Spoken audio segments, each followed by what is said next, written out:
yang menyanyikan lagu-lagu daerah Indonesia. Dan seperti kami sampaikan bahwa ada 11 titik di kawasan Car Free Day hari ini yang bermula dari kawasan Patung Kuda di kawasan Monas dan kemudian berakhir juga di Hotel Sultan. Dan kita melihat ada bendera merah putih besar yang dikibarkan diusung oleh masyarakat Indonesia yang berkumpul di sana. Satu gambaran yang sangat menarik di mana merah putih berdiri di atas berbagai warna yang ada di Indonesia. Ini satu gambaran yang potret dari Indonesia yang sesungguhnya satu bagian dari parade budaya kita Indonesia yang juga ini merupakan menyikapi mengenai adanya kekhawatiran di masyarakat akan lunturnya kebinekaan Indonesia belakangan ini. Dan berbagai aksi budaya untuk menggambarkan keragaman kebinekaan Indonesia akan kita saksikan di 11 panggung yang ada dimulai dari kawasan Patung Kuda Monas sampai dengan Hotel Sultan. Ada beberapa titik di sana, di antaranya juga terdapat di Jalan Sunda, Hotel Mandarin, Jalan Blora, Setiabudi, Gedung Sampurna, kemudian kawasan Ben Hill, Kempinski, di kawasan Indonesia, Hotel Indonesia, dan ada 11 panggung di sana yang akan menghadirkan berbagai budaya Indonesia dari Indonesia Barat, Indonesia Tengah hingga Indonesia Timur, serta juga berbagai budaya Indonesia yang berakulturasi dengan agama-agama yang ada di Indonesia, termasuk juga ada juga qosidahan dan juga marawis yang akan dihadirkan di panggung-panggung tersebut. Dan berikut juga kami saksikan di sini ada penjagaan dari pihak kepolisian, di mana pihak kepolisian juga terus berjaga untuk menjamin keamanan dari masyarakat yang ikut dalam parade budaya kita Indonesia pada pagi hari ini. Sebagai satu bentuk keanekaragaman Indonesia, di panggung utama nanti akan dilakukan orasi dari tokoh-tokoh politik yang ada di Indonesia, dan kemudian juga akan ada orasi dari berbagai tokoh agama yang ada di Indonesia. Dan ini kita bisa saksikan terus acara ini yang terus akan berlangsung hingga berakhirnya Car Free Day hari ini. Dan kami akan terus memberikan laporan dari berbagai titik-titik yang ada untuk Anda. Seperti tadi kami juga mendapatkan laporan bahwa di kawasan Blora, Yohana Margareta melaporkan masyarakat yang ada di sana sedang asik terlibat berbagai flash mob ya dari lagu-lagu Indonesia yang saat ini sedang populer untuk ditarikan bersama-sama. Ada lagu Anak Medan di sana dan juga ada beberapa lagu dari kawasan Nusa Tenggara Timur yang nanti akan ditarikan bersama-sama dalam flash mob yang diadakan di kawasan Blora. Sementara itu pemirsa, di kawasan Ben Hill di panggung tersebut tadi ada reporter Metro TV Mila Amalia yang melaporkan sedang bersiap-siap dilakukan di sana parade barongsai yang memang ini satu budaya yang menggambarkan etnis Tionghoa yang ada di Indonesia, dan kita akan saksikan nanti juga bagaimana parade budaya Tionghoa yang ada di sana. Dan ini adalah ini adalah suasana di panggung utama di mana kita bisa melihat masyarakat menari dengan gegap gempita, dengan gembira, seolah benar-benar merayakan keberagaman Indonesia.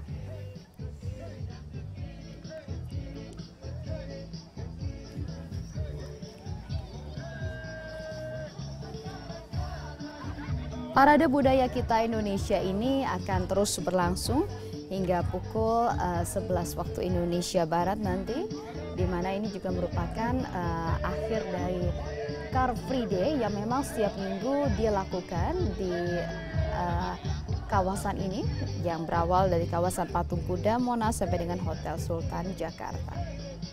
Dan kita melihat bagaimana kepadatan dari masyarakat, dan berdasarkan pantauan dari reporter Metro TV bahwa masyarakat terus berdatangan untuk mengikuti parade budaya Indonesia kita kali ini.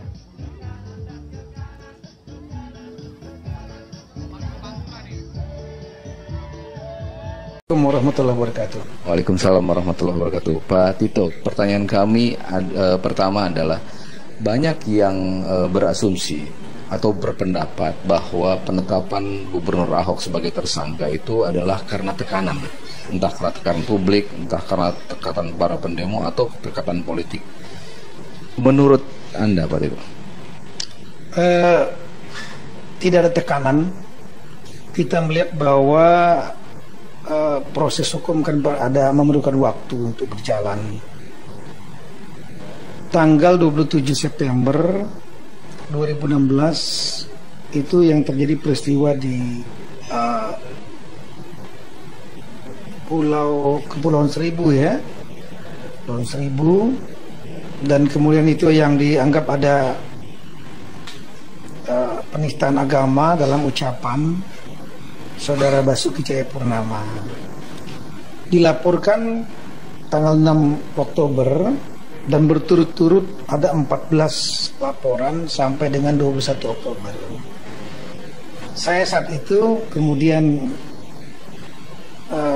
memanggil Kabareskrim. Ini harus disikapi karena ini masalah sensitif ya.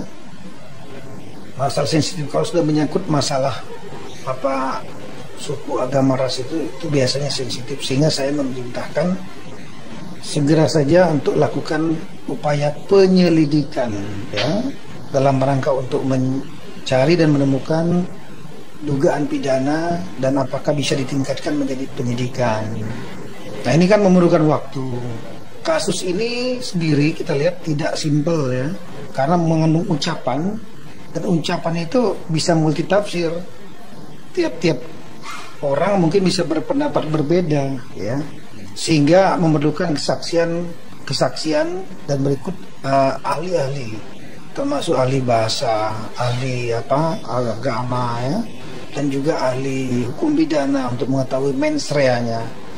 Jadi bukan dianggap bertele-tele, memang waktunya demikian. Kita sudah termasuk cepat ya, dalam waktu hampir 3 minggu lebih kita sudah 20 orang lebih yang kita periksa, termasuk saksi ahli. Ada yang di Jogja, ada yang dari Undip Semarang, ada yang dari Purwokerto, ya, dari luar kota, cukup banyak. Gitu. Belum lagi saksi-saksi yang lain yang di TKP di Kepulauan Seribu. Sehingga memang waktunya pemanggilan kan ada waktu 2 hari sebelumnya. Kalau orangnya tidak mau datang, kita nggak bisa paksa 2 hari lagi dan seterusnya. Jadi ada proses. Cuma ada ketidaksabaran dari beberapa masyarakat ya, sehingga akhirnya ada demo 14 Oktober, demo 4 November dan lain-lain ya. Kita berusaha untuk mempercepat laju penyelidikan itu. Ada disampaikan ketika itu soal dissenting. Seberapa kuat argumentasi yang dissenting ini dan proporsinya seberapa besar? Ya. Di ahli sendiri kan ada dissenting opinion ya, tentang mens rea, terutama niat untuk menista agama ada atau tidak. Ya, di satu pihak ada yang mengatakan ini niatnya ada, di pihak lain niat tidak ada. Niat itu kan penting karena dalam pasal 156A itu disebutkan ada kata-kata harus ada unsur dengan sengaja. Nah, ini mempengaruhi di kalangan penyelidik yang berjumlah 27 orang. Mereka pun berpendapat berbeda. Ada yang berpendapat ini memenuhi, ini adalah tindak pidana. Sebagian lagi mengatakan tidak ada tindak pidana, terutama karena masalah mens rea, niat tadi ya. Nah, saya tidak ingin tentunya bercerita tentang jumlahnya, tidak elok saya bercerita jumlahnya, tapi prinsipnya adalah keterbelahan atau dissenting opinion, dan itu wajar dalam hukum. Kadang-kadang terjadi demikian ya, ada perbedaan pendapat gitu antara yang satu dengan yang lain dalam menerjemahkan, karena ada masalah-masalah subjektif juga. Keyakinan penyelidik ya, keyakinan hakim, keyakinan jaksa itu ada pada setiap tahapan. Nah, sehingga tapi mereka bersepakat bahwa kasus ini diangkat saja ke pengadilan yang terbuka, sehingga nanti ada di dalam peradilan terbuka itu ada namanya cross examination. Di dalam gelar perkara tidak ada cross examination, tidak ada ahli ini menggugat ahli yang lain, mendebat ahli yang lain. Ini semua sebenarnya memberikan masukan saja. Oleh karena itu kita tingkatkan kasusnya menjadi kasus penyidikan, karena dominan sepakat untuk dominannya adalah mengatakan pidana, sehingga akhirnya diangkat ke penyidikan dan menetapkan saudara Basuki Cahayapurnama sebagai tersangka dan kemudian dilakukan pencegahan. Pak Tito, hari ini kita mendapatkan informasi, berita lah kira-kira gitu, Amnesty International meminta agar Bapak dan pihak jajaran kepolisian untuk mencabut status Pak Ahok sebagai tersangka. Apakah ini bagian dari tekanan internasional, tekanan publik untuk mempengaruhi keputusan hukum yang sudah diambil oleh Polri, atau apa sikap Polri? Ini kan hukum negara Indonesia, yang berlaku adalah hukum negara Indonesia, ya. Pihak eksternal saya kira tidak memiliki kewenangan untuk mencampuri urusan hukum Indonesia. Kita memperlakukan ini berdasarkan kepada KUHP 156A dan acaranya diatur dalam KUHP, ya. Kalau ada keberatan nantinya kepada kami, bukan melalui mekanisme intervensi, apalagi pemerintah mencabut, pasti tidak akan kita hiraukan, ya. Yang kalau ada keberatan, maka lakukan dengan cara-cara menurut sistem hukum yang ada di Indonesia. Misalnya kalau seandainya kita tetapkan tersangka, digugat dengan pra peradilan, atau kemudian nanti di pengadilan merasa tidak bersalah, bela di pengadilan dengan fakta-fakta hukum juga. Hukum Indonesia adalah hukum Indonesia. Kita memiliki tata acara tersendiri, ya. Penetapan sebagai tersangka itu didasarkan pada keyakinan penyidik plus minimal 2 alat bukti, ya. Dan saya kira nanti kalau nanti ada men-challenge mengenai alat bukti, men-challenge mengenai masalah keyakinan daripada penyidik, itu dapat ditantang, diargumentasi di peradilan, saya kira itu. Sebelum ditetapkan sebagai tersangka, ada rencana demo besar tanggal 25 November. Saya kira Bapak juga sudah mengetahui gitu ya. Tapi bagaimana kondisi Indonesia hari ini, Jakarta hari ini, usai ditetapkan tersangka? Tentu konsolidasi antar lembaga, baik pihak kepolisian dengan jajarannya dan pemerintahan sudah dilakukan. Apa yang ada dalam pandangan Pak Tito soal rencana demo tersebut? Apakah tetap jadi atau ada himbauan atau harapan-harapan lain dari pihak kepolisian? Pertama-tama saya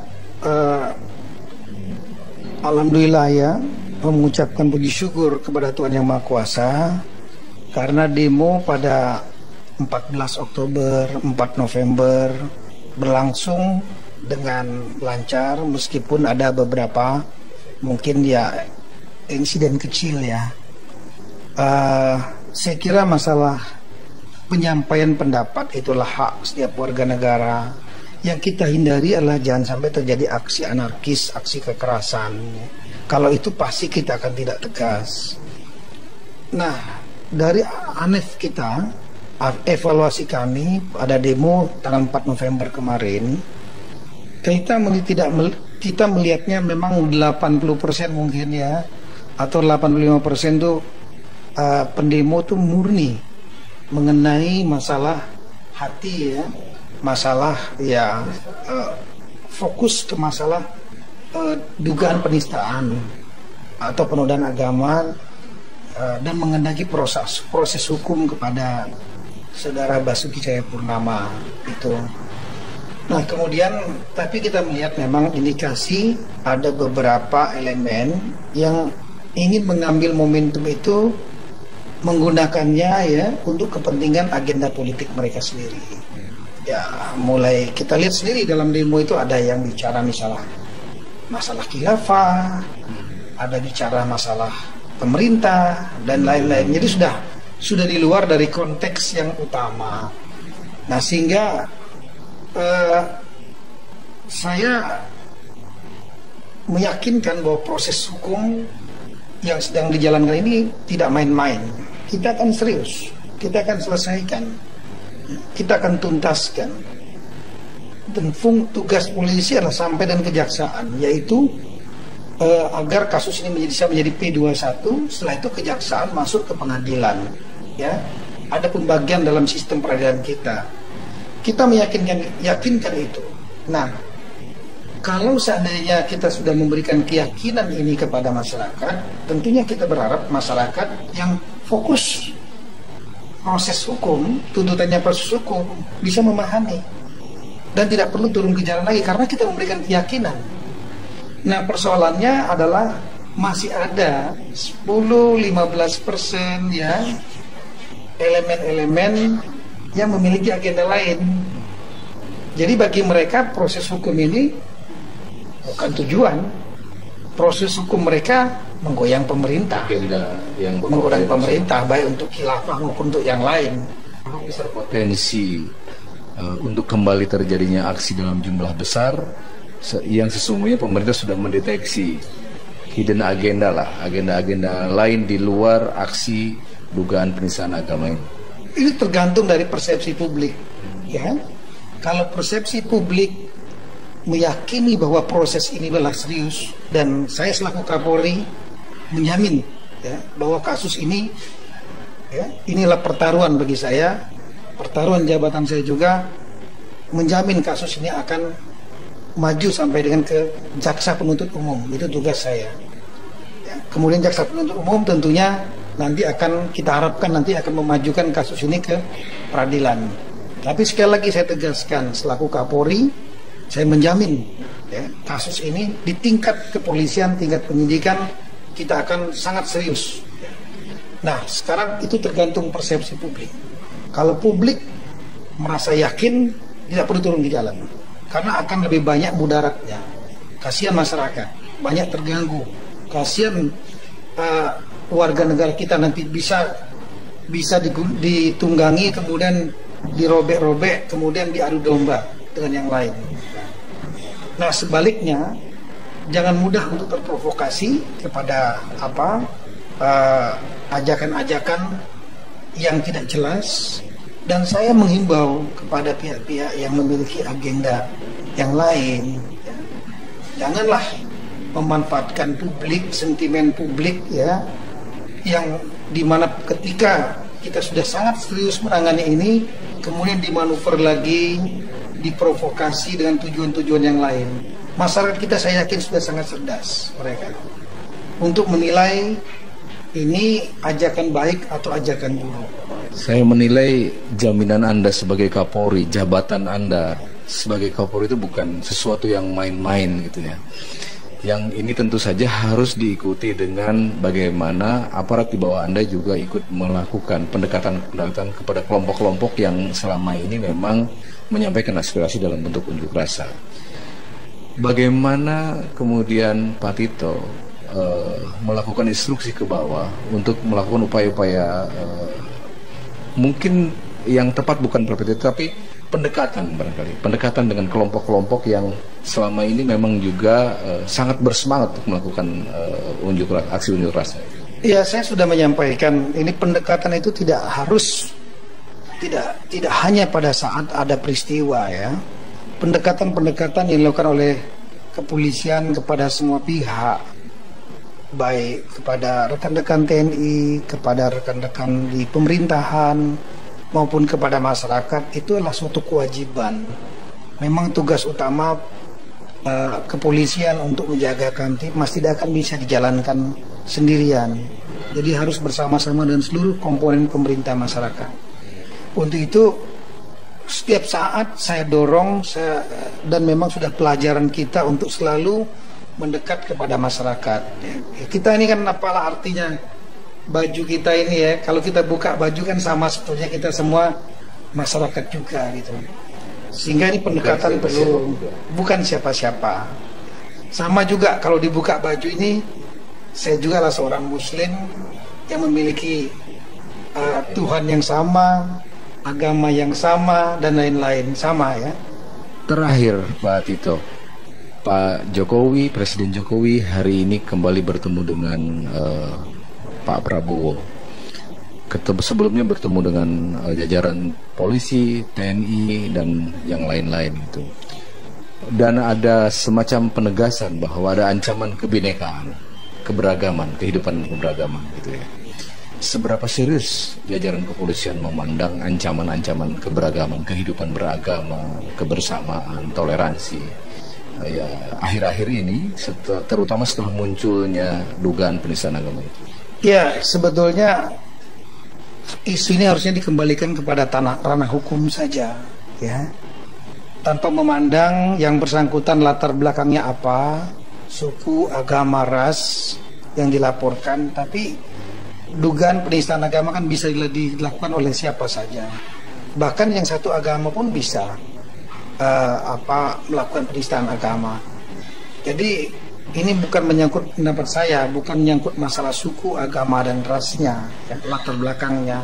Tapi kebetulan saja tersangka atau terlapor ini melakukan suatu ucapan yang diduga dan dilaporkan sebagai penistaan agama. Jadi kembalikan ke ranah hukum. Karena hukum, jangan kemudian dipelintir ke isu-isu yang lain, dipolitisasi, kemudian di framing sedemikian rupa yang membuat masyarakat kita menjadi bingung dan terbelah. Sehingga saya kira langkah-langkah yang dilakukan oleh Pak Presiden untuk melakukan komunikasi politik dengan berbagai pihak itu memang perlu supaya semua pihak juga jangan sampai membawa isu hukum ini ke ranah politik, ke ranah masalah-masalah sosiologis dan lain-lain. Kalau dibawa ke politik sosiologis, ini bisa berpengaruh dalam terhadap kebinekaan masyarakat kita. Kasihan sekali lagi. Baik, terima kasih, sangat menegaskan sikap Polri dalam kasus dugaan penistaan agama ini. Sangat juga jelas bagaimana posisi masyarakat seharusnya bersikap seperti yang juga diharapkan oleh Kapolri dan oleh pemerintah saat ini. Terima kasih Pak Tito untuk bincang-bincangnya. Waalaikumsalam warahmatullahi wabarakatuh. Demikian perbincangan kami dengan Kapolri Jenderal Tito Karnavian. Kita beralih ke ibu kota, kita bergabung bersama dengan rekan kami Jessica Wawor yang saat ini berada di J-Expo Kemayoran Jakarta memantau bagaimana persiapan dari pengambilan nomor urut dari kandidat gubernur dan wakil gubernur DKI Jakarta. Jessica, bagaimana suasana saat ini dan apa saja persiapan yang tengah dirampungkan? Yang dikhususkan bagi pasangan Basuki Cahayapurnama dan Jarod Saiful Hidayat sudah sangat ramai saat ini. Ratusan bahkan bisa dikatakan ribuan pendukung dari Ahok dan Jarod sudah menunggu kedatangan pasangan calon gubernur dan wakil gubernur petahana atau incumbent yang diusung oleh Nasdem, PDIP, Golkar dan juga Hanura. Bisa dilihat bagaimana kondisi di area Hall D J-Expo Kemayoran. Saat ini ribuan pendukung tengah menunggu kedatangan dari Ahok dan Jarod yang informasinya sudah masuk ke area Hall J-Expo Kemayoran. Dan sejak tadi sore sudah banyak sekali yel-yel begitu yang dinyanyikan oleh para pendukung Ahok dan Jarod. Bisa dilihat bagaimana kemeriahan yang tergambar saat ini dari pintu masuk Hall D J-Expo Kemayoran. Para pendukung Ahok dan Jarod menggunakan seragam yang digunakan oleh Ahok dan Jarod, yaitu kemeja kotak-kotak.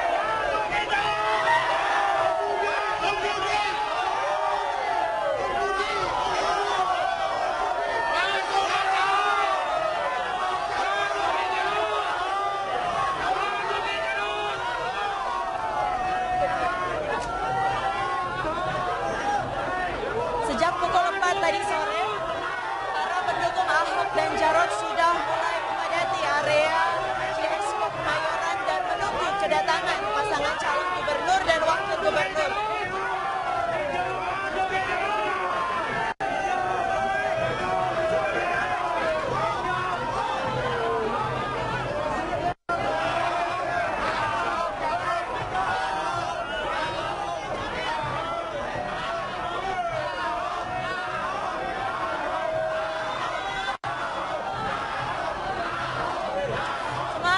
Kemeriahan menuju pengundian nomor urut pasangan calon gubernur DKI Jakarta dan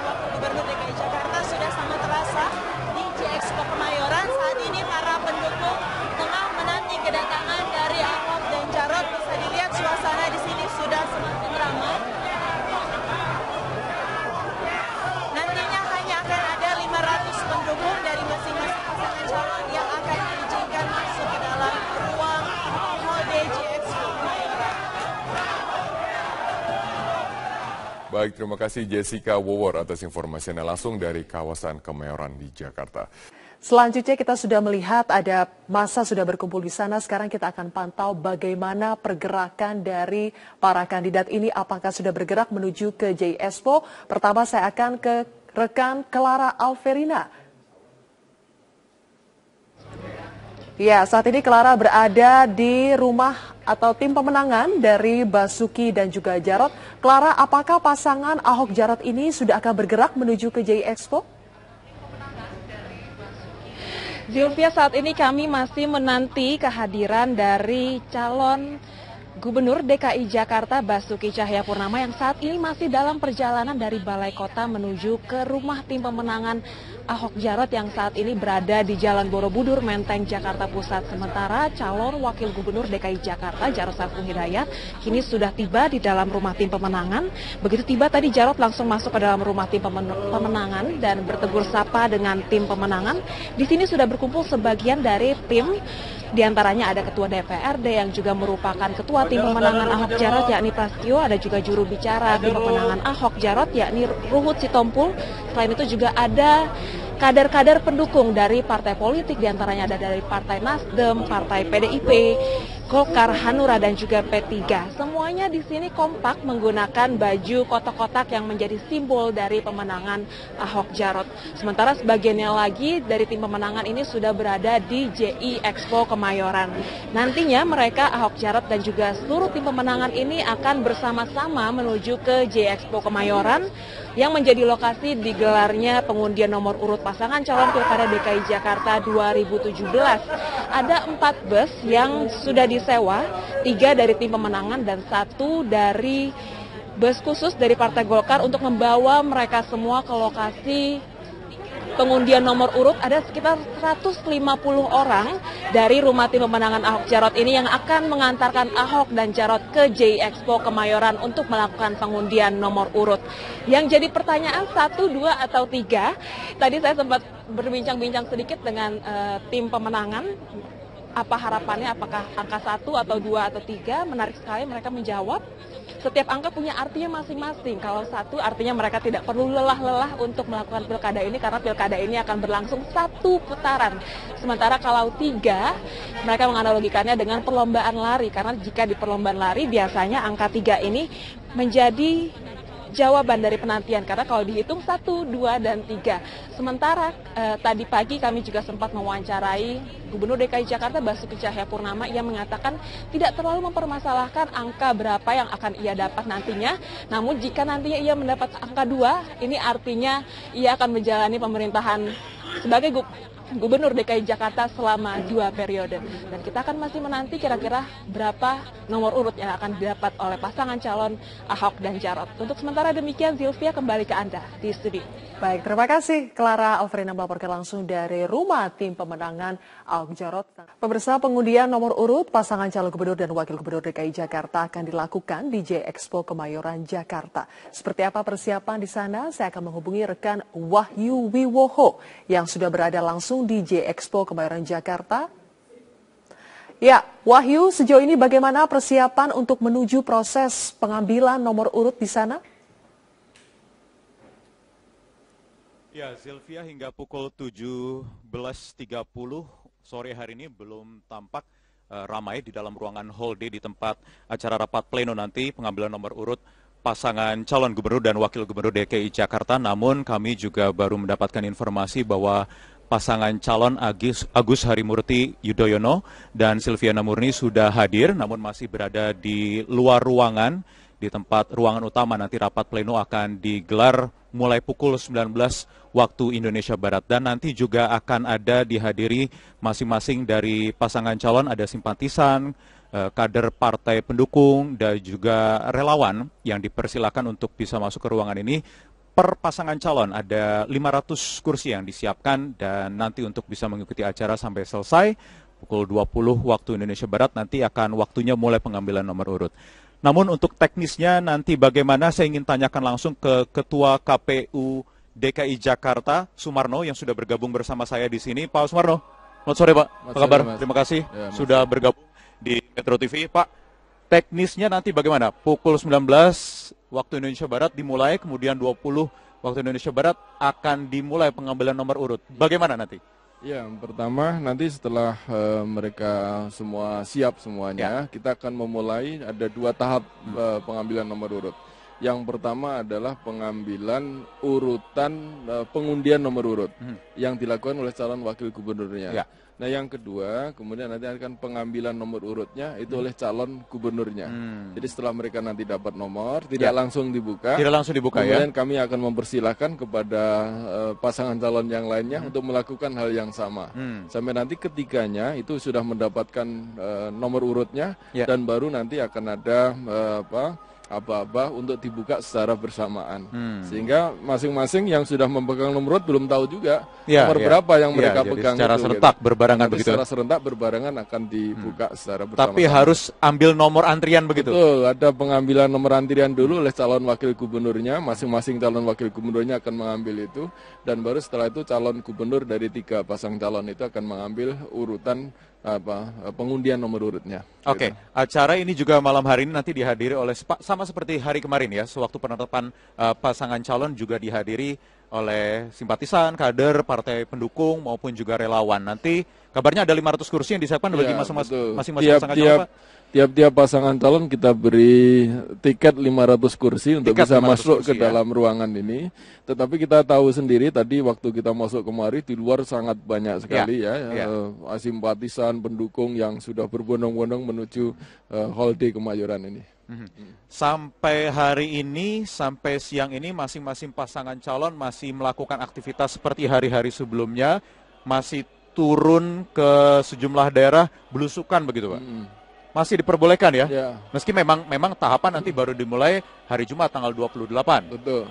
Tetapi bagaimana aturannya sebenarnya? Masa kampanye kan kita mulai tanggal 28 Oktober. Sebenarnya memang aktivitas kampanye itu ya baru startnya itu hari Jumat nanti. Tetapi sekarang mereka sudah bisa saja mereka tetap melakukan kegiatan sosialisasi sepanjang itu tidak bisa dikategorikan kegiatan kampanye, gitu ya. Walaupun ini memang batasannya juga bisa diperdebatkan ya. Karena memang sangat sumir sekali. Karena juga membawa atribut, betul. Kemudian alat-alat peraga yang melekat. Iya. Jadi memang mereka boleh melakukan sosialisasi, tapi kegiatan-kegiatan yang berkonotasi kampanye secara resmi, misalnya mengajak memilih calon yang bersangkutan, kemudian menawarkan program, kalau saya nanti terpilih, saya akan melakukan begini dan sebagainya, oleh karena itu pilihlah itu sering, saya. Pak, tapi dari kemarin, Pak. Itu sering ya dilakukan. Nanti Badan Pengawas Pemilu yang melakukan, ada Bawaslu akan melakukan pengawasan terhadap kegiatan para calon sampai dengan tanggal 28 Oktober nanti. Ada komitmen tentu yang harus dijaga oleh masing-masing pasangan calon, kemudian juga oleh simpatisannya, kader partai pendukung, terutama yang punya tanggung jawab paling besar di sini untuk menjaga suasana kampanye nanti akan dimulai tanggal 28 Oktober ini berjalan kondusif, aman, tergeli. Apa nanti yang diberikan oleh KPU untuk menjaga ini tetap mengawali masa kampanye 28 Oktober sampai dengan 11 Februari, Mas Wahyu, KPU DKI akan menyelenggarakan deklarasi kampanye damai yang akan kita mulai tanggal 29 Oktober nanti. Jadi pada hari Sabtu kita lakukan deklarasi kampanye damai dan kemudian secara simbolik ada penandatanganan prasasti siap terpilih, siap tidak terpilih, dan siap mewujudkan pilkada DKI yang damai begitu. Nah, ini pesan-pesan simbolik, tetapi memang penting. Nanti juga akan ada pawai kendaraan hias secara bersamaan para kandidat pasangan calon itu mengitari bundaran HI, kemudian kembali lagi ke Monas, sehingga nanti masyarakat mendapatkan pesan bahwa meskipun ini masuk masa kampanye, tapi sungguhnya Jakarta tetap aman dan damai. Baik, kita nantikan dimulai malam hari inilah begitu Pak ya, karena ketika sudah mendapatkan nomor urut biasanya baik itu pilkada, pemilu, legislatif, pilpres itu suasananya sudah semakin semarak, Pak. Mudah-mudahan semua bisa berlangsung kondusif, termasuk acara malam hari ini nanti. Jadi mulai masuk ke dalam ruangan pasangan calon, karena ini sekarang sudah datang, Pak. Kita mengundang mulai 18.30, kemudian 19 sudah bisa dimulai. Nanti kita akan kembali kawal lagi, Pak, acara di Kemayoran ini. Kita kembali ke studio terlebih dahulu. Zilvia. Terima kasih Wahyu Wiwoho atas perbincangan Anda.